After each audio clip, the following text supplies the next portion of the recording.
people who are struggling, maybe, or they're stuck in a way of being and thinking, it's like, how can you not want to explore that? So I really feel like you should be more fearful to be stuck and being the way that you are now, and like having these fears, or this looping thought pattern that we are kind of programmed into. Are you curious about discovering ways of making your life better? Then welcome to my podcast. I'm Bob Nickman, and this is The Exploding Human.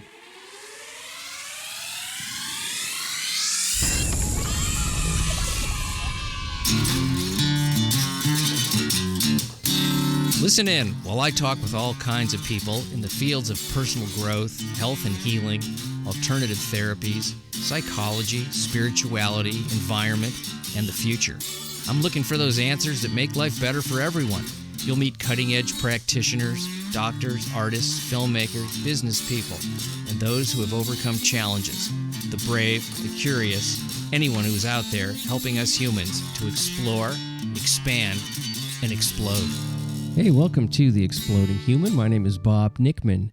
My guest today is Tara Portelli, and we're going to be talking about psilocybin and its therapeutic use in mental health. In addition to holding retreats for psilocybin in Mexico, Tara is a certified natural health practitioner, a certified clinical hypnotherapist, and is studying clinical psychology and cultural anthropology.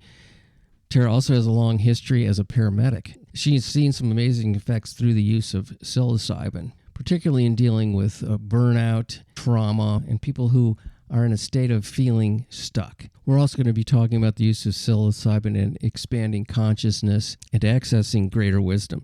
So let's jump into it. This is, from Mexico, Tara Portelli. Good morning, Tara. It's so great to have you here, and we're going to be talking about mental health, psilocybin, retreats, where you are right now holding a retreat. Tell us about the retreat, actually. Let's do that first, because I find that very fascinating, that people can go somewhere, have a concentrated period of time working on issues.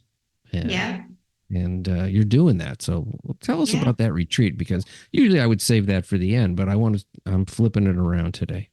Dive right in. So the retreat is a container that we hold space for people to do deep transformational work. And so usually it's consisting of 2 psilocybin experiences, which, for those that don't know, those are magic mushrooms. So like we were talking about before, it's just, we used to use them recreationally, but now we're using them in therapy. So the retreat is an opportunity for you to come and to be away from your current life, obviously in a beautiful setting. So here in Mexico, we're in like a jungle setting with a cenote pool. You go through experiences such as sound healing, meditation. We also use and incorporate temazcal, which is an ancient Mayan sweat lodge. So we use all of these modalities in conjunction with psilocybin. And by doing that, we're kind of synergistically working with the energy and the energetic body, opening us up to be able to receive whatever guidance we are meant to get within that medicine. They're monthly and they're really small. We're going anywhere from 2 to 6 people. So it's a very intimate setting. And really the outcome is usually you are going from, say, Bob 2.0 to Bob 5.0. Well, everything you've mentioned, I have participated in at one time or another, not all at once, but I've experimented with everything that you're talking about. So I'm no stranger to becoming a test tube for different modalities, I guess you would call it. Different, I've always been a fan of, like, what else can I do to expand? I guess the word would be expand. At least that used to be the word. But to open things up that may have been shut down from the beginning or never even explored. We have an interesting society, as we were talking about before we started recording. The limitations that society puts on people can cause a certain amount of, I would call it spiritual restriction, but emotional restriction, even intellectual restriction. The idea of looking at things from a different angle Let's put it. We'll just call it an angle. Why not? And I was saying before we started that scares a lot of people. Why should people not be scared? That's a really great question. It's like fear of the unknown, right? And I think that people are so afraid to trust something outside of our current system, our current medical system, where doctors have always been trusted and pharmaceuticals have been trusted and all these things. But I feel like it's almost like we also talked before we started the show. How can you like not know what is on the other side of that? So I like to compare it to nutrition. So say you're eating McDonald's every single day of your life and you're like, that's your food. And you're like, I'm so tired. I'm so like lethargic. I'm exhausted.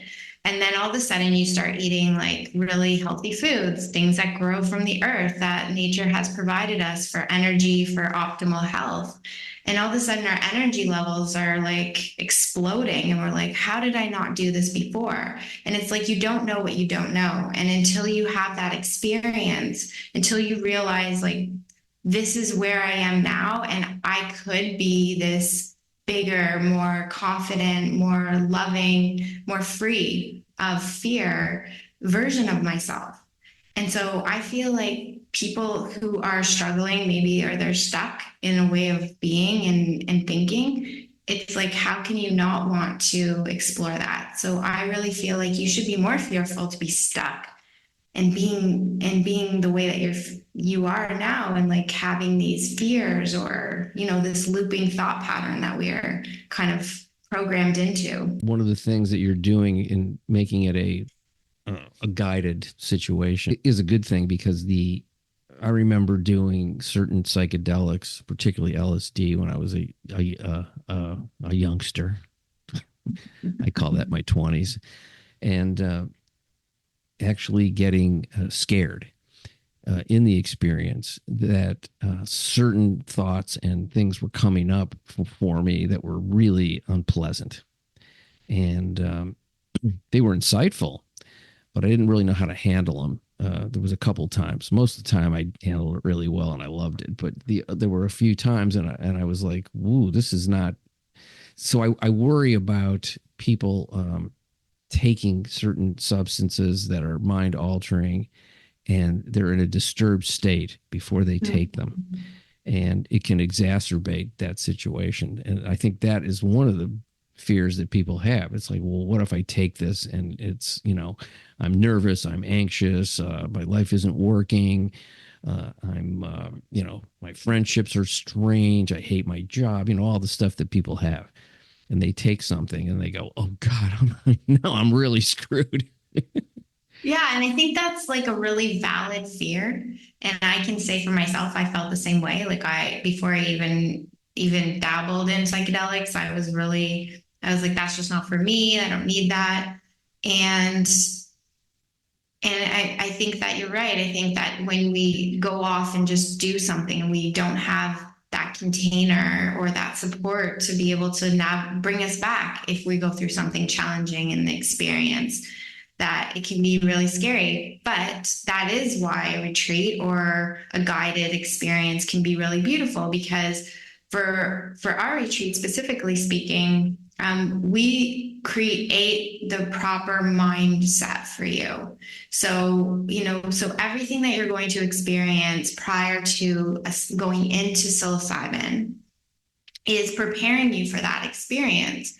So, and for example, sound healing, we're going to do that right before the ceremony. So you're vibrationally going to be open to receive. You're going to feel very tranquil. You're going to feel very calm. You're in a natural setting. You're in nature, and nature in its own sense has its own vibration that is higher. So you're going to be already heightened. You're away from your regular life. So when we're in our regular life, it's a lot of dense frequency. So it's helping you to elevate your own frequency so that you can then be able to receive in a loving way. And you're right, it does amplify whatever emotions you're feeling in that moment, or that you've been experiencing, or that you've been suppressing. So it's going to bring those emotions to the surface, but that's not a bad thing. That's actually really good, because emotion is energy, and it gets stored in our bodies and then it keeps us heavy. And so it always was meant to be expressed. But we've been taught in society, especially males, to suppress, like be a man. You can't cry, you can't show your emotion. But if you allow that to come to the surface, it's almost like you're freeing yourself of that weight. And that's consistently what I've seen. And when I've worked with people, it's like, I haven't cried in 20 years. And then all of a sudden, like they're like bawling like a baby, but they're liberated. You've been holding on to that emotion for so long, and you're finally allowing yourself to let it go because you feel safe. You're in a safe space. You're being held, you're being supported by your guides. And also, if you do go through something challenging, which is never what you believe it's going to be. The thing with psilocybin specifically, it's a very loving medicine. So if you remember using like even LSD, like there are points when you feel so connected to everything around you and you feel so much love that you weren't able to access before. And so when you can access that feeling of love and you feel supported, not only by, the guide, but also spiritually speaking. So people that have never really felt that spiritual connection will actually tap into that for the first time. And I know myself, that's exactly what happened for me. Like I've always read about spirituality. I always wanted to believe that there was something greater than us. But the moment I went into the medicine, it's like I just knew in my being that it was actually, there's something there. So that's a long answer to your comment. Yeah, and a good one, a really good answer. And the other thing that I sort of did this intuitively back in the day was I would call it, I got to clear the decks before I do this stuff, which meant no phones, no commitments, no anything, just 2 or 3 safe people in a setting where we know we're not going to be bothered or have any responsibility. And so I would sort of, and then the times that I didn't do that, those were the times I had the rougher kind of experiences, like heavy social interaction, tripping. That was sometimes okay, but sometimes it was too intense. It was just too much energy, coming at you. So I recommend, a peaceful situation if you're going to do that kind of thing. I haven't touched that stuff in many, many, many decades, but I found it very valuable as a window into possibilities. It did open my mind, my heart too, to know that there was something else other than what was being presented. And I'm going to use the word know, not believe. I knew it. It's like, oh, okay. That's exactly how my experience was as well. Like it was just like you just know.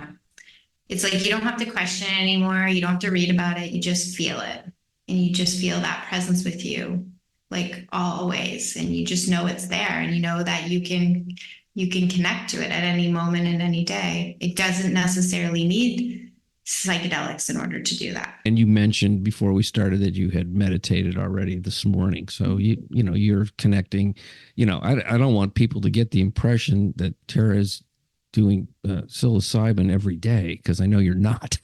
No, not at all. Honestly, it's like you don't feel the need to do it again. And I'm sure, as you can have experienced when you were young, like it's not like you're like, I want to do this every weekend. Like this is like, no, like you're gonna take this information or this experience, and now you have to integrate it. And that's really important. And so I recommend people maybe once a year, if that, really you will know when you're being called to another experience. Yeah, these things that are that powerful, they're very intense when you do them. And they have a half-life. There's certain residual memory that you have that becomes part of who you are, and it's certainly not operating at that level of when you're actually under the influence. It's not like that. It's just it's a knowing of certain things that you may not have known before.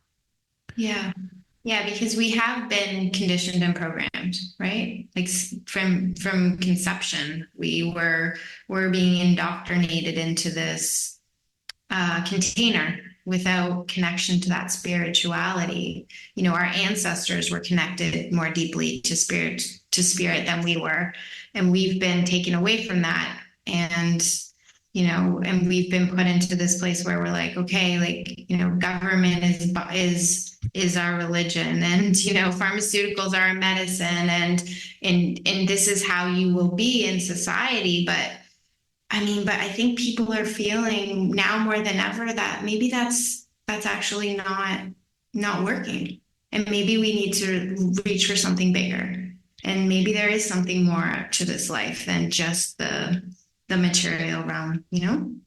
And also the things that we're afraid of, maybe we don't have to be afraid of those things. Maybe they're not even real. Maybe they're just artificial constructs that make us afraid. Yeah. Oh, what if this happens? Well, what if it does? What if it does happen? Yeah. Well, and you know, it's interesting. So my kind of introduction into psychedelics was working with an organization that was helping patients that were terminally ill have more peace. So that was our way to the path to legalization, at least here. Well, when I was living in Canada, that was our path to legalization.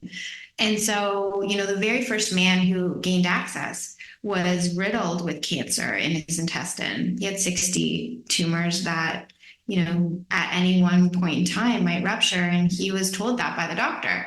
And he had this fear, and he would have daily panic attacks, just not knowing when the next moment that he's going to take his next breath is, or like, will he take his last breath? And so he finally gained legal access, and he, like, I had interviewed him after his experience, and he was like, I have so much peace around death. He's like, it's just like going into another door. And he's like, and I don't feel that anxiety anymore, and I'm not having those panic attacks. And so his quality of life for the remainder of his life was really amazing, because he didn't have that fear anymore of the death. Because if there is something more than to this life, then once we leave this body, where we go, then once you feel that and once you experience it in the medicine, if that's what your intention is, because you just set an intention before you go in and you get what you want, what you need, not necessarily what you want.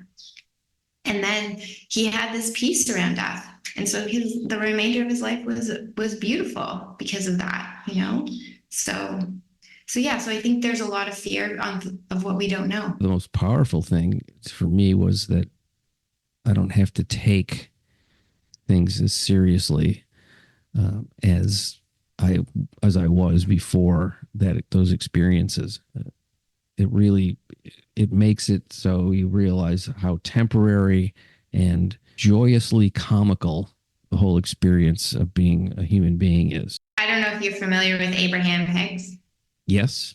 Yeah, I love that. Just that take. It's always like, you silly humans, like, why are you guys making everything so complicated? Like, it's super simple. That's the advantage of a simple existence. It's, you know, I think that's really where a lot of the work is in being content, is simplifying, not adding more stuff to the equation. You know, I've tried to do that, sometimes more successful than other times, but the simpler I do it, the more peaceful I am. I'm not saying run from responsibility. I'm not saying that at all. No, but it could be as simple as like cleaning your closet of all those clothes that you don't wear, like all those closets or storage areas that you have that you've been carting around all of this stuff for so long. Like, that all has energy in our lives. And like, I feel sometimes like it's like a ball and chain that we're carrying around. And it's funny because like my move to Mexico was basically getting rid of all of my material things, because you can only fit so much in a suitcase. So I've gotten down to like 2 suitcases, and it's very freeing, you know, it's liberating. And so I think that there is something to be said, because I think emotionally speaking, we fill our lives with material things because we think that it's going to bring us something that we are missing, maybe joy, or maybe like wearing those really nice clothes is going to make us feel a certain way, but we're still not really happy at the very core. Mm-hmm. And it's not the answer. I love the idea of when you get rid of stuff. I always think like, well, what if I need it? Yeah. Um, and my answer One to that day. is you will need it the day after you get rid of it. You, Yeah, you're going to need totally. it, and then you'll be fine without it. Yeah. Yeah. Well, my father's been saying that for 50 years now. I'm going to need that one day. And we've been moving his garage full of stuff that he never touches for like, so long now. Every move is like another massive truck of his things. He's just one human and he's got all these things that he might need one day, one time, you Yeah, know? right. So sometimes you could just, if you do, you'll get it again. Yeah, absolutely. When I was in my early 20s, I had a friend of mine say, can you help me move? And I go, sure, thinking that I would drive over with my car. We'd put stuff in the car. It would be one trip because I didn't own anything really. I was down to like nothing. I was a young guy, didn't care. I just didn't have much, didn't want much. So I go over there and it's like an entire apartment of stuff. It was, and I like, why do you have all this stuff? It took an entire day of multiple trips, and I never helped anybody move again. That was the list. I could like forget it. No, Go to my well, I made a house. rule. I go, if you're broke, I'll pay for a van and I'll drive it, but I'm not lifting one thing because you're an addict. I you're a know. you're a possession addict, and I don't really want to have to, you know, do that much stuff because of your problem. I know. It's honestly, it's so common though. Like how many people do we know that cart around all of their stuff and have it in a basement or I don't know, just storage rooms. Like you're like, oh, that house, I'll buy that house because it has like double the storage for all the things that I'm never going to use. I had 3 kids. So, there's a lot of accumulation of stuff, and, just getting rid of stuff that your kids are not even interested in anymore and they've outgrown and they're just there. Even their artwork, my daughter drew that when she was 6. Well, she's now in her 20s and she doesn't care about it. Why do you? Right. I know it's so interesting, isn't it? It becomes like this I don't know, we have this attachment to material things with this sentimental value that Yeah, we yeah, yeah. It's I find that really fascinating because some things do hold that for me. They do have a sentimental value, but not everything. yeah. Certainly, it's certainly not most things. So that's an interesting thing that may happen to somebody when they uh, have a psychedelic experience. They may start to see that is maybe that attachment to those things isn't all that important. I think I see it metaphorically speaking, like we've created this wall around us of things to protect us because we feel unsafe in this world. But we've also been, I mean, when you turn on the news, I mean, you feel like you're not safe here. We don't feel safe financially. We don't feel safe, spiritually. We don't feel safe materially speaking. It's just this wall of stuff that we feel this connection to that is going to keep us safe. Well, that's actually a tool for political use, is to scare people into thinking bad people are coming to take their stuff. Exactly. Like, watch out. They're coming for you. They're going to be at your door. Like, I can't watch the news. No, It's I too don't. much. I actually do not watch it either. It's been decades. I won't do it. Because No. no good comes out of it. I can tell you what's on the news, not the specifics, but I can tell Yeah. you everything that's going on in a news evening Yeah. that is designed to scare you because it keeps you coming back. What's going to happen? I got to get Yeah. back there tomorrow and find out what's happened with this thing. I just feel like it is entertainment and it is this movie that we're watching of the world. And we're like, okay, what's going to happen tomorrow? And it is very addictive, but Yeah. it's also this in that fear state. You also have to keep in mind, what news are you not getting that's not being talked about, that's actually maybe more important. You never see a news story where they go, oh, these 5 people got together and they painted an orphanage. Aren't they wonderful? Look how great this is. These kids now have a beautiful place to live. that's been Right. painted. You don't see that on the news. But it does happen. And I think there's more people doing good stuff anyway. I just think that I just think that that's more real to me. I don't Yeah. think the whole world is the way the news would portray it.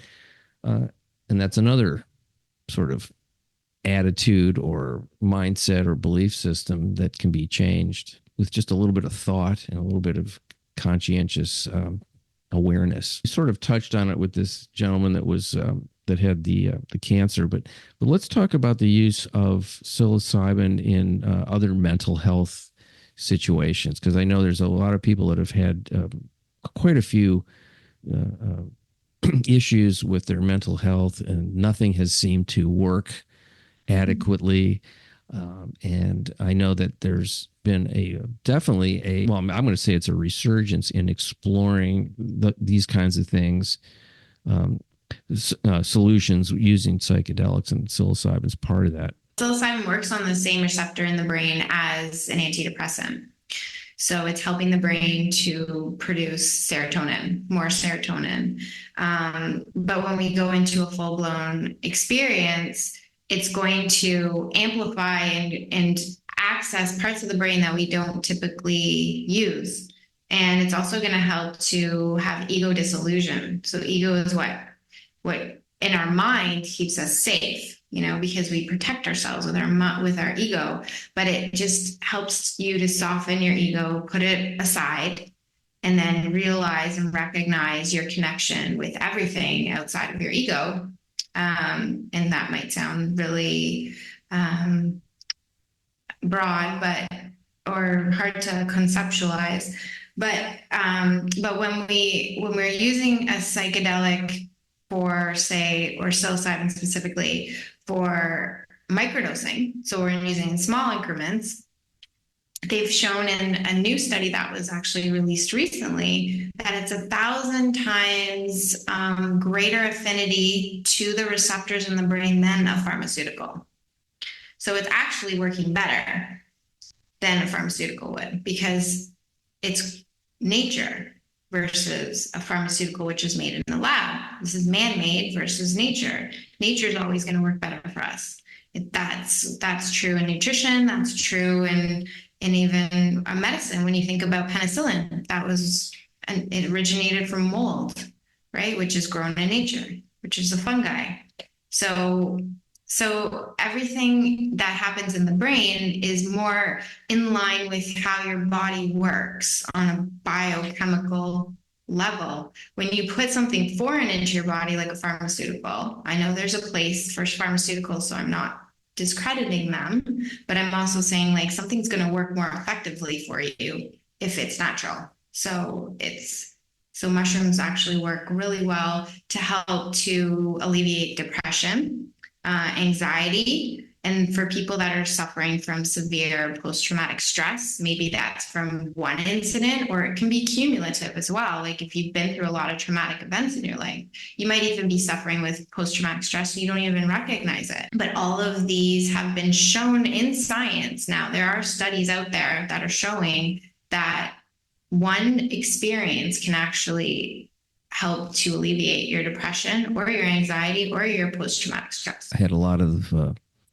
guests on the show. We've talked about trauma and what happens to the body, and there's a lot of really interesting work being done, different modalities to work on that. Some are psychedelics, some are other types of interventions that are really interesting stuff to reprogram the brain. So there's the chemical reprogramming, and then there's other types of reprogramming, and a lot of people have had a lot of success with this stuff, whereas the world of psychiatry and pharmaceuticals, when that doesn't work, people get desperate. Where do they turn? What are they supposed to do? And then when you look at psychedelics, there's the legal issue, which I think scares people away, because I don't want to break the law. I don't want to get in trouble. That's probably why you're in Mexico, because you can do things there that you can't do in the United States.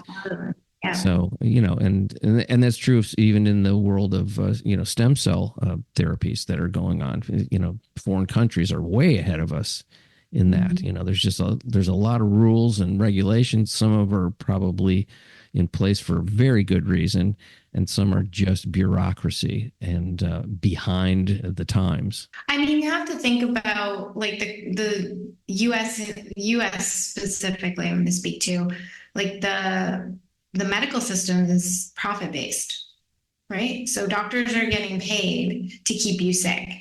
But there are countries in Asia, and I've heard this. I haven't done enough research to really know exactly what country, but their doctors are paid to keep them healthy.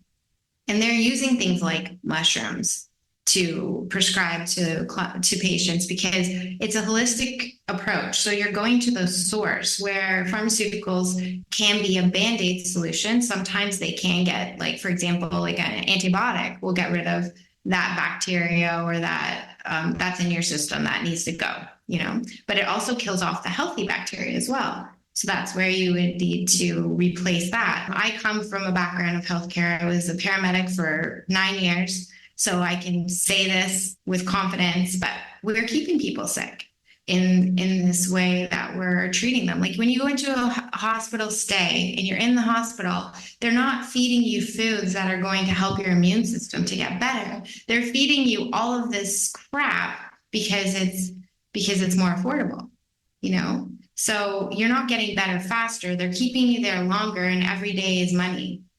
The more you're there, and so it is a profit-driven system, and so it's hard to trust in that.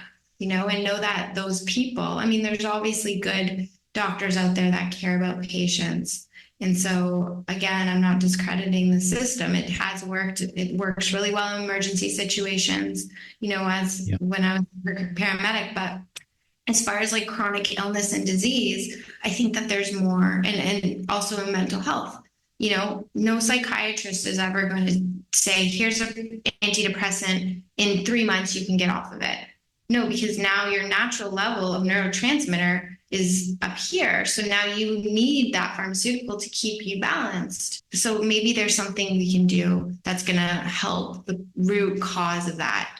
And a lot of what I've been finding in working with people is that it was always that emotional situation that was keeping you stuck in that depression or that anxiety. And let's work through that in the medicine. And that's what happens, So it's a beautiful tool to be able to help people that maybe aren't responding well to conventional treatment. Well, depression is a big part of society. It seems more than it was even, 10, 15, 20 years ago. It just seems like there's a lot of people on antidepressants. It's encouraged for people to take it. It can be a lifetime commitment to, taking these things. And certainly that's desirable for a company that's selling them. Why not have a lifetime patient? When you hear, well, it's a chemical imbalance. Mm-hmm. You always hear that. It's a chemical imbalance. And some people just have that. And here's the solution to this chemical imbalance. Well, why is there a chemical imbalance is my question. Were you born with a chemical imbalance, or did it come about for a variety of reasons, or one or two reasons? What is the reason you're imbalanced and you're depressed? Yeah. And I think some people are a little more predisposed genetically to those kinds of things. I think that is a factor because I've seen it. Yeah. But is it really a fait accompli? There's my French. How about that? No, I mean, that's a really great point because our bodies are so intelligent. We can regrow anything. Our skin changes every 7 years. Our cells are always replicating and we're healing, and like everything in the body, when it's given the perfect environment, like whether it's like the quality of the water, the food you're eating, how you're supporting yourself, detoxification, all of these things, when you incorporate all of these things, you can bring your body back into balance. So why is it that our brain would be any different? Mm-hmm. You're right. Was this person born with that? I mean, I can speak to my own family. My sister has been diagnosed with bipolar disorder, which is a horrible mental illness. And it breaks my heart every day that she's on these heavy medications.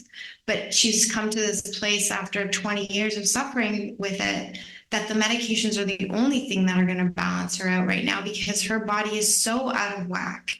But she also doesn't have good eating habits. She also doesn't exercise, so she's got all of these things that she hasn't changed. And I wonder, if she changed those things, would her brain come back into balance? Because there is a connection between what she's eating, her gut, and her brain, right? And that's also been proven in science, that there is that connection. There's lifestyle diseases that are super prevalent. I'll just take diabetes for one. That's a very, very common condition. It's a lifestyle disease. It's preventable. There may be exceptions to that. I'm not a MD, but I think for the most part, it's created by lifestyle. I was talking to my daughter's in medical school. She's in her third year of medical school, so she's in the hospital a lot. And I said, how many people that you see are obese or just overweight in patients? She goes, all of them, almost all of them. And she goes, and I have to ask them questions. And I said, do you have any other? She says, I asked them, do you have any other conditions? And they go, no, this is it. This is the only thing I have, whatever they're in for. She goes, what about, do you have diabetes? Oh yeah, I have that. She goes, that comes up all the time. They don't even see it as anything. And it's, I don't know what the percent, somebody was telling me it was like over 50% of the population has diabetes. I don't know if it's that high. Maybe it's higher. I don't really know. But when you think about that, how when you don't feel well physically, you don't feel well mentally. You just don't. I mean, you have you stub your toe and your toe is killing you. You're walking around all day in a funk because it hurts. Not even a big thing. It's going to go away and it'll be okay. But when you think about a chronic condition like being diabetic or having heart disease or there's a million things that can be wrong. So when you think about a population that is not only physically ill, there's a mentally ill aspect. I'm not talking about hospitalized mental illness, but I'm talking about a chronic state of a lack of clarity and vibrancy. I mean, I can attest to that. I went through a period of chronic pain after an injury, and I just remember feeling irritable, distracted, not happy, sad, depressed. Like you go through like the spectrum of emotions, pain, right? Because you just want to feel good again. And then the moment you feel like the pain is alleviated, you're just like, okay, now I'm in peace. Like I feel good. I feel like I can do all of these things, right? And I wonder when I encounter people during the day and they're difficult and I'm thinking, well, is this person, it's easy to go, what an asshole. It's really easy to do that. And, okay, now you're in the asshole category and you don't matter to me now. But are they in pain? Are they in physical pain? Some other type of thing. And that's not really who they are in their natural state. So, there's a certain amount of compassion that I try to have. I'm not great at it, but I'm getting better. Yeah. And I think, I think that by being that way, you yourself can maintain your own well-being, because you don't see things like, oh, why is that person treating me like that? You get triggered. Now you're angry and you're in a state the whole day. Like you can keep yourself balanced when you're like, that person must just be having a bad day. So it's like, it's nice to be able to see through that or see past that, because we never know what people are going through. Unless they tell you, you're not going to know. The people that are on any given retreat that you're doing, is there a more common issue that people have? Is it just, I feel stuck? I would think that would be the most sort of umbrella under which most people would come to do that. I just feel stuck. That would be my thing. I want to shake it up a little bit. I want to, or is there more specific things? I'm depressed. I'm angry all the time. I feel lonely. And I can't seem to get out of the loneliness. Those are the things I would think would be sort of the major issues. Yeah. So I would say that those for sure. Like the most common consensus is that people feel like they've checked off all of the boxes in their life. They've done all the things and they're still not happy and they still don't feel fulfilled and something just doesn't feel right.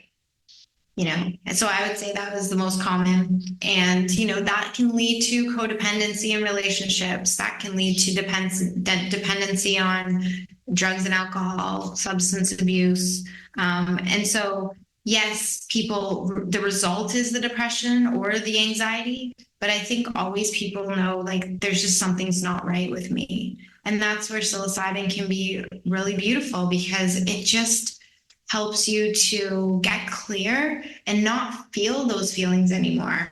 Like I have clients that like years later still are not experiencing the same feelings of depression, anxiety that they felt from their life circumstances like years prior when they came to retreat. And now like they've shifted. They respond to situations differently. They show up differently. They feel differently. They feel more peace. They feel more understanding and clarity around their life. I just love that people are willing to be brave. I was very fearful. I was fearful of all psychedelics. I was never even somebody that would be interested in using cannabis because it made me too paranoid. So, so psilocybin specifically is a very loving, supportive experience. And when someone told me that it was like loving and supportive, you can trust it, you can let go and like just know that you're going to be held in that feeling and emotion and space, then I felt confident to try it. And I was so grateful that I did. Even though I was afraid of it, once I went in, I was like, okay, I'm ready. Let's do another one. Let's see what else I can uncover because it's layers as well, right? We are very complex beings, emotionally speaking. And there's a lot of things that we go through, and especially coming into adult life that we've been through and we've experienced that we need to process and define from a different lens. So like psilocybin is taking you outside of your life experience and giving you this bird's eye view of your life so you can understand it from a totally different way of seeing things. Yeah, I found it to be that way too, that it was very easy. You didn't feel like you were trying to, manage something. It was just sort of happening in this way that felt, organic, I guess would be the word. Now, I understand you do also, you work with hypnosis and hypnotherapy. Isn't that part of what you do? And you're kind of bringing in nutrition, psilocybin, hypnotherapy. You're sort of bringing in a lot of different pieces to work with people. Yeah, I like to use hypnosis either prior to coming into retreat, or if we're in, like, say, more of a one-on-one retreat, then I will bring it in if I feel like the client could benefit from it. But hypnosis is a really powerful tool as well. And even as a practitioner of it, I still am blown away by the success rate of going into someone's subconscious mind, going back into a memory that is causing them to stress today, even though it might have been from their childhood, but they don't know about it because they can't remember. Going back into that memory, reframing it, and then when they come out of the experience, they're like, oh wow, like I don't feel that way anymore. Like, because it's almost like once you go back to the source, it's just like our health. You go to the source of the problem, you help to reframe it in the subconscious mind, and now it doesn't exist anymore. The feelings that you had around that experience that have been carrying out now in your relationships with your partner, with your family, they don't exist anymore. Or like even fear. A lot of people that have fear of flying, fear or motion sickness, like all of these things can be helped with hypnosis. So it's also a very powerful tool.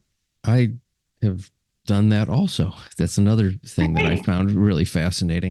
The deep state of relaxation was a great feeling, and I was aware of everything that was going on while it was going on. It wasn't like, Yeah. on TV, bark like a dog, and then you don't remember. It's not like that. That's I don't know what that is. That's parlor trick kind of hypnosis. But the actual therapeutic use of hypnosis was very quite amazing.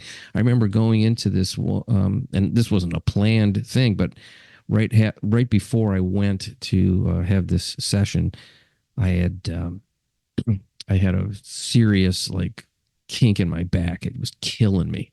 Like people say, "Oh, I threw my back out." So that's not actually what happens, but that's what it feels like. And so I could barely walk, and I was just like, I was in so much pain. And we worked on it in the hypnosis, and by the time I came out of it, it was gone. So basically, that tells me I thought my way into back pain. Uh, Maybe there was a stress thing that was created, and I had some, I don't know, but it was gone. It was completely gone. And so, when you think about that, if everything begins with a thought, if you change the thought, and you're changing it yourself, it's not being changed for you. You're doing it. Yeah. Then the way you move through life changes. It's so true. And I find your story about, hypnosis helping you with your back pain so fascinating because we're so, again, conditioned to believe that you just need to take a pill for the pain, or maybe you did have an injury, or maybe you did hurt it. But if it's just, if you're having this pain or this residual chronic experience, then it could be related to your emotions. So I'll share a story with you about a client who came to work with me with psilocybin and came for, whatever distress she was going through in her life, but went home. She lives in New York, went home, and she was like, for some reason I can see. Like I wasn't able to see before. I had to wear glasses to drive. And for some reason, my vision is so clear. And she went to get her eyes tested for her license. And they're like, yeah, you don't need glasses anymore. And so it's showing us that there is an emotional connection between the physical body. It's, couldn't happen. So for her, it would have been an emotional block. And it can be even, if you want to take it even deeper and symbolically, it could be like, what did you not want to see in your life? Oh, yeah. Mm-hmm. Yeah. So Louise Hay has a really excellent book, How to Heal Your Life. I'm not sure if you've ever read it, but it's all about correlations between our physical body and our emotions, and then helping you to. She uses mantras to help you to reprogram those emotions. So that can also be something that could be beneficial. Say the name of the book again. It's called How to Heal Your Life by Louise Hay. Oh, Louise Hay. Okay, I know who she is. Yeah. Okay. Yeah, that's there was a guy named Bates. I can't think of his first name, but he was he developed a system of eye exercises under the premise that I'm not talking about eye injury or some sort of a disease or anything like that, but just sort of myopia and those kinds of things, that all poor vision is a result of mental strain. That was the premise. And so these eye exercises were to take the strain off the eye. And it was in schools for a little while. But then, the optometry folks didn't like it because people were healing themselves. And I think he got drummed out of the whole, business. I don't remember the whole thing, but I did it for a while. It took quite a bit of work because I'm very myopic. And, but there were many, many days and moments where my vision would just all of a sudden come into perfect clarity. And I've been wearing glasses since I was, a child. That's so, is it like exercises for your eye? Yes. It's if you look it up, I can't think of it. I want to say William Bates, but it might not be. The Bates method. If you look that up, you'll see what the kind of work that he was doing and kind of what happened to that. There's some things that he did with magnifying glasses with your eyes closed to kind of, he'd shake them, you'd shake in front of the eye and it would sort of massage the eye muscles. Oh, wow. Yeah. And a slotted card where you would turn your head one way, move the card in the opposite direction, and you do that back and forth, and that would do it the other way. Then there was exercises where you would look at something and you would sort of go around. Let's say there was just a letter on a card, and you would sort of go around the card with your eyes, either one eye at a time. Usually one eye, you have one eye covered, and as you do that, you rotate your thumb and forefinger in the opposite direction, and you start to see where the kinks are in the movement of your eye. And then that would get relaxed. So sometimes I would go and have these sessions with this woman that was teaching me, and I would drive home, and I'd need glasses to get there, and I wouldn't need them on the way home. And my prescription started to change and get less and less and less. And I was going to a conventional optometrist that she had a relationship with, and they were always like, yeah, it's better. We'll write you the new prescription for, that's not as strong. And I didn't maintain the consistency of doing it because it took a lot of time and it was kind of expensive, but it worked. So that was a whole thing. I don't even know, why I just went off on that tangent, only because the conventional wisdom, which is your eyes are getting worse. And we need to correct them with glasses, and glasses work. But they make you don't feel good wearing them. It's a muscle, right? So it's like if any muscle isn't used, it becomes lazy. And so I just actually got told, and I'm going on 43, that I needed glasses. So I got my first prescription. I put them on. I'm like, this is not right. Like, this cannot be for me. Like, I cannot see anything. Like, I was just like, I felt dizzy wearing them. Yeah, dizzy and disoriented. That's And it's like, no, your eyes will adapt. But I'm like, this can't be helping me. Like, I understand it's correcting the moment and magnifying everything so I can read properly. But like over time, like my eyes are going to get lazy. So that's I want to look that guy up. That's super fascinating. I don't think there's a ton of practitioners anymore that do that, but you may be able to find somebody or even do some of it yourself. And that was not something I even expected to talk about today. I would love to find somebody out there that is actually a legit Bates practitioner and have them on the show. Well, thank you so much for talking to me today. How do people get a hold of you if they want to find out more? Yeah, so my retreats are, the website is arcadiahealing.ca. So that's where they can find all the information about the retreats, how frequently we're hosting them. So we're here in Mexico until April, and we're doing monthly retreats. And then my Instagram is I am Tara Portelli. So you can also look me up on there. I'm pretty active on Instagram. Okay. You said I-am? Yeah, I-am. Okay. You are. That's who you are. That's who I am. In this life, anyway. Yeah, exactly. For the next 20, 40 years, hopefully longer. Longer. Longer. We're all going to go to 150.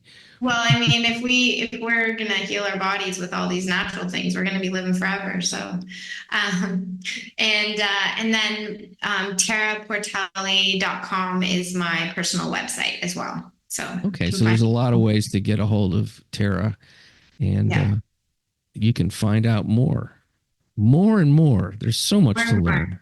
There's so much. We're all learning. We're all covering. Yeah. Well, I've learned some stuff today. Why not? Yeah, me too. Yeah. This conversation was fun. Yes, always a pleasure to talk to people like Tara Portelli, and hopefully you'll contact her if you feel that this is somebody that can help you on your path to whatever you need. Yes, absolutely. Have a beautiful day. Thank you so much. Enjoy Mexico. It seems like a wonderful place to be. Yes, thank you. Much appreciation for you folks listening to The Exploding Human. The website is theexplodinghuman.com. There's a YouTube channel where you can listen. That is The Exploding Human with Bob Nickman. Once again, I want to thank Tara Portelli for being on the show. Have a fantastic day. Thank you.